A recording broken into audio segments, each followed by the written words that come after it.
Milí priatelia, pozdravujem vás, moje meno je Páter Jozef, som františkán spolu s mojimi bratmi od nedele 19. do nedele 26.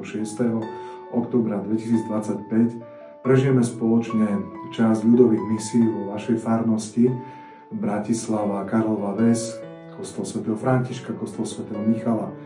Srdečne vás pozývame, aby sme využili čas na duchovnú obnovu, nielen všeobecne farnosti, ale každý za seba, aby sme využili príležitosť jubilejného roka, v ktorom každý chrám, kde sa konajú misie, má milosti veľkých jubilejných chrámov. Tak vás pozývam, aby ste prišli napríklad si očistiť svoju dušu, prísť na dobrú svätú spoveď, možno aj na tú generálnu, a prísť si vypočuť aj zo pár možno kázni, ktoré nebudú ako tie od svätého Antona, ale také naše, ktorých sme nejako schopní.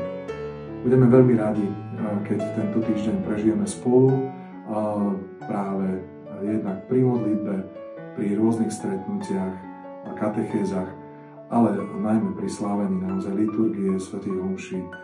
Takže srdečne vás pozdravujeme, v mene bratov sa na vás teším a vidíme sa už čoskoro.